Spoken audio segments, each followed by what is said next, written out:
ایک اور بہت اہم بات میں آپ کے سامنے کہنے جا رہا ہوں. اللہ تعالیٰ سمجھنے کی توفیق دے اور اللہ کرے یہ ہماری جوان بچیاں اس بات کو سن رہی ہوں اور دل کے کانوں سے وہ سن کے اس پر غور کریں. کئی مرتبہ فاسق مزاج کے آوارہ نوجوان وہ محبت کی بات کرتے ہیں لڑکیوں سے اور کہتے ہیں میں تم سے شادی کر لوں گا اور یہ کر لوں گا اور میں تمہارے لیے جنگ مول لے لوں گا اور مخالفت مول لے لوں گا اور میں تمہیں لے کے فلاں جگہ چلا جاؤں گا اور باہر میں چلا جاؤں گا, پاسپورٹ تیار رکھنا اور یہ کرنا اور وہ کرنا اور یہ سب بات. وہ اسی محبت کے دوران کئی مرتبہ بدکاری کا شکار ہو جاتے ہیں. بدکاری کا شکار گویا لڑکے کو اس محبت کی حد انتہا مل چکی, یہی اس کا مقصد تھا. ایسی لڑکیوں کے ہمارے پاس فون آئے, خطوط لکھے کہ وہ پہلے ایسی بات کرتا تھا اور اب میں فون کرتی ہوں تو فون اٹھاتا ہی نہیں ہے. فون اٹھاتا وہ اٹھائے گا بھی نہیں, اس لیے کہ اس نے حرام کے مزے لینے سے لے لیے. اب وہ جو ہے پوری عزت خاندان کی داؤ پہ لگا کر تمہیں بھگا کے لے جانے والا نہیں, اس کو تو دلہا بننا ہے, اس کو تو صحرا بنوانا ہے, اس کو تو مجمع عام کے سامنے نکاح پڑھنا ہے, اس کو تو نہ جانے کیا کیا کرنا ہے. لہذا وہ چوری چھپے وہ اب تجھے لے جانے والا نہیں ہے, اب انتظار کر زندگی بھر. اور ایسا ہوا ہے, بہت سارے واقعات ایسے.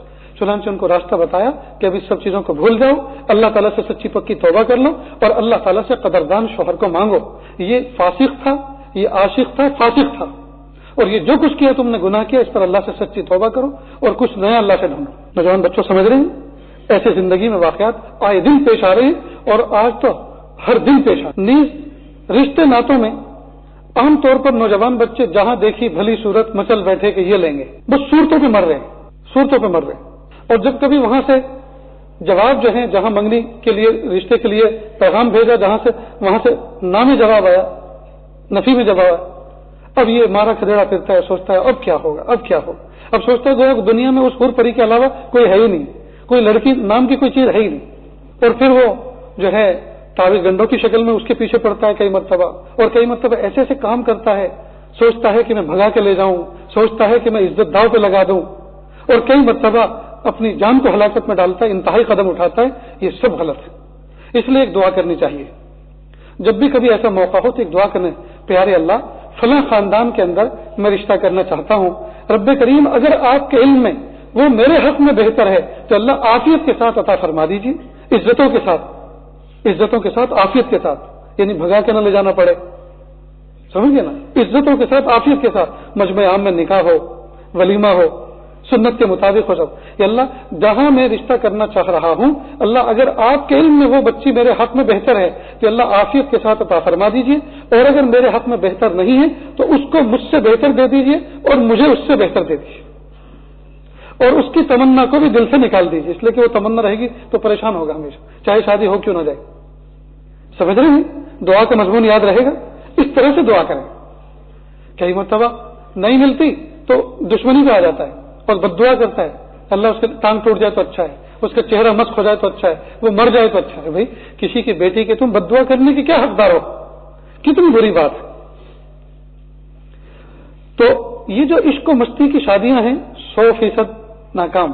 ہاں جس میں ماں باپ کی بھی رائے شامل ہوتی ہے, بھائی بہنوں کی بھی رائے شامل ہوتی ہے, جی بڑوں کی رائے شامل ہوتی ہے, اور دینداری ہوتی ہے, سبحان اللہ, اس کے تو پوچھنا ہی کیا, اس کے تو مزے ہی کچھ اور ہوتے. تو اس کا خاص خیال رکھیں. ہم جو حقوق اللہ رب العزت نے ہمارے ذمے رکھے ہیں اور جو باتیں اللہ پاک نے ہمارے ذمے لگائی ہیں, ہمیں چاہیے کہ ہم اس کی 100% اس کو فالو کریں.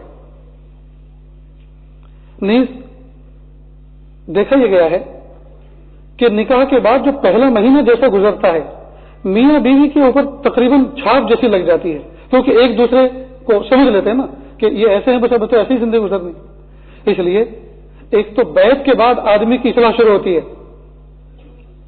معاملات کی زندگی گزارتا ہے. دوسرا, نکاح کے بعد بھی انسان کی زندگی پہ مہر لگتی ہے, اس کی ترتیب بنتی ہے. اس لیے نکاح کے دن یہ عہد کر لے, پیارے اللہ میرا ایمان آج مکمل ہو گیا. نکاح پر ایمان کی تکمیل ہوتی ہے, یا اللہ ایمان میرا مکمل ہوا, رب کریم اس ایمان کے مکمل ہونے پر یا اللہ مجھے اعمال کو بھی تکمیل کے ساتھ ادا کرنے کی توفیق عطا فرمائے. لہذا نمازوں کو نہ چھوڑے. عام طور پر دیکھا گیا دلہے نکاح کے دن نماز نہیں پڑھتے, کیوں؟ اس لیے کہ وضو کریں گے تو یہ جو سب کروا کے لائے ہیں لیپا پوتی سب دھل جائے گا، اوریجنل کلر ظاہر ہو جائے گا۔ دلہن بھی ایسے ہی، دلہن کو تو رونے تک نہیں دیتے کہ رو مت ورنہ نشان پڑے گا لمبے لمبے دو۔ کیا تماشے ہیں یہ!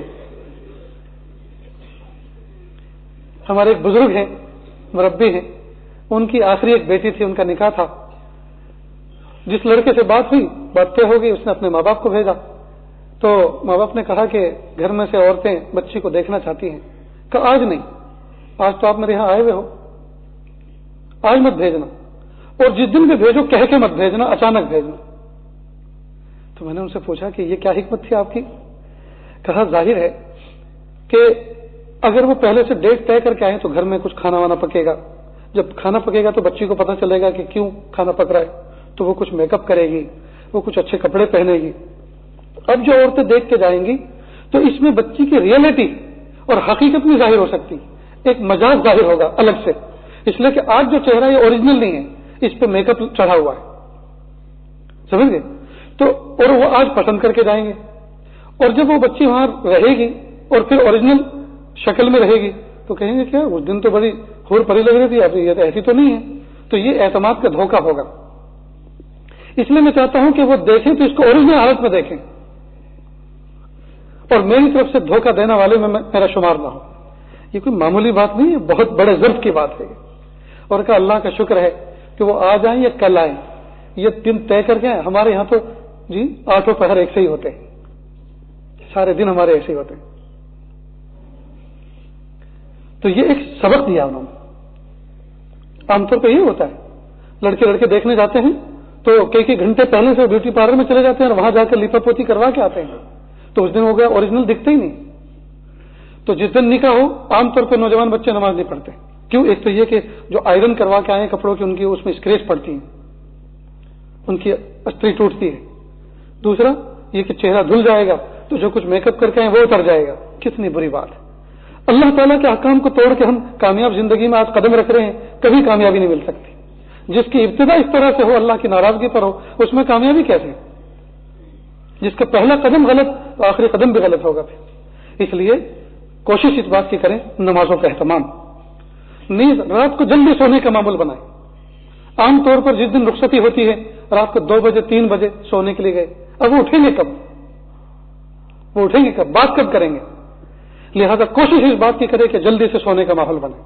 اس گھر کے اندر جھمیلا ہونا ہی نہیں چاہیے جس گھر کے اندر دلہا دلہن ہے، اس لیے کہ جب سب کے سب جاگیں گے تو ان کو آرام کا موقع، تنہائی کا موقع ملے گا کب؟ نیز اسی شب میں میاں بیوی دونوں کے دونوں کچھ عہد معاہدے کر لیں، اور آج کا یہ عہد معاہدہ انشاءاللہ زندگی بھر چلے گا۔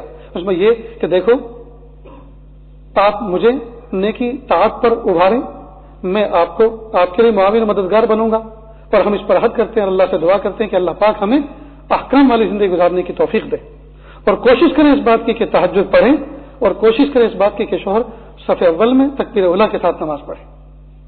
اب جب 10-15 دن شروع کے موج مستیوں میں رہے، جب چاہے سوئے جب چاہے اٹھے جی، تو بیوی سمجھ جاتی ہے کہ راہ و رسم یہاں کے ایسے ہیں، بس ایسی زندگی گزارنی۔ اب 15 دن کے بعد کہیں نماز پڑھ، تو اس نے کہا آج تک تو خود نہیں پڑھی تھی، گویا اب آج ہی فرض ہوئی ہے۔ بات سنائی، پھر وہ بائی آرڈر جو ہے بات ہو جاتی ہے، یہ غلط ہے۔ پہلے دن سے کچھ عہد معاہدے کریں، اور پہلے ہی دن سے اس بات کا عہد معاہدہ کریں کہ دیکھو مجھ سے کوئی غلطی ہو جائے تو آپ مجھے متنبع کر دیں، اور آپ سے کوئی غلطی ہوگی اور مجھے پتہ چلے گا تو میں متنبع کروں گا، اور ہم دونوں ایک دوسرے سے منہ نہیں بنائیں گے۔ لیکن کہنے کا طریقہ ایسا ہونا چاہیے کہ اس میں عزت نفس بھی برقرار رہے، انسلٹ نہ ہو۔ تو آپس میں اگر اس طرح سے بات کر لیتے ہیں تو یہ بہت اچھا معاہدہ ہے۔ میں کہا کرتا ہوں ایسے موقع پر کہ بہت ساری باتیں ہنسی ہنسی میں ایسی کہہ دی جاتی ہیں جس سے دل میں گدگدی بھی ہو جاتی ہے، محبت بھی جوان ہو جاتی ہے اور کام بھی ہوتا ہے۔ مثال کے طور پر شوہر کو شوگر ہے اور اس نے بیوی کو آ کر کہا کہ پیاری آج پتہ چلا کہ شوگر ہے، اب تو میرے لیے شکر کی چائے پینا بالکل زہر ہو گیا، اس لیے آئندہ جب بھی چائے دو تو مجھے بغیر شکر کے دیا کرو۔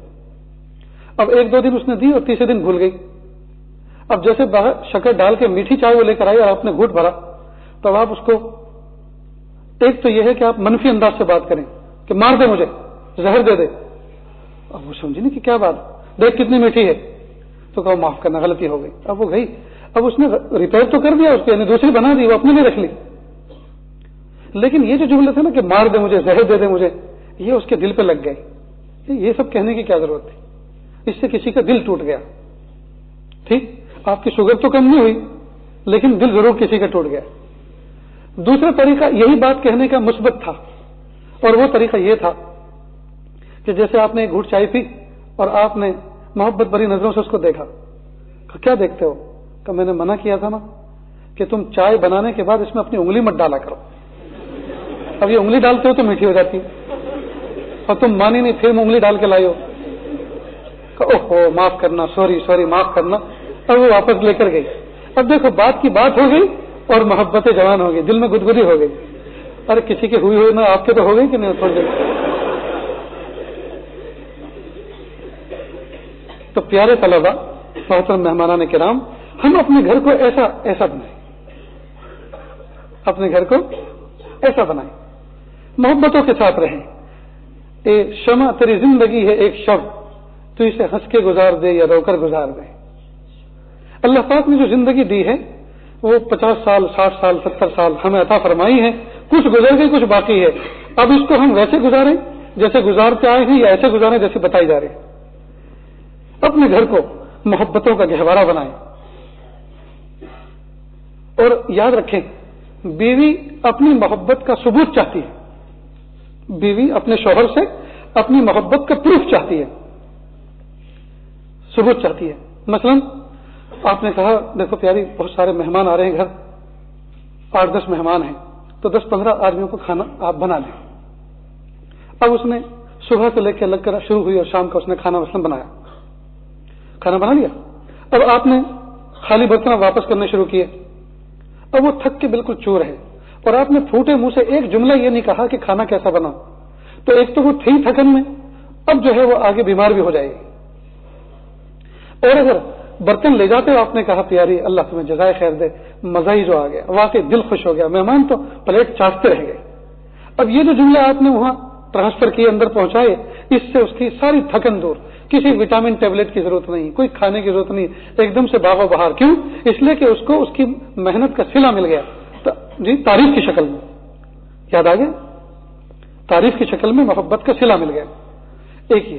دوسری بات یہ کہ آپ کبھی سفر پہ گئے، سفر سے آپ 5 روپے کی 10 روپے کی کوئی جیولری لائے یا کوئی کپڑا لائے یا آپ جوتی چپل لائے یا کوئی ہینڈ پرس لائے.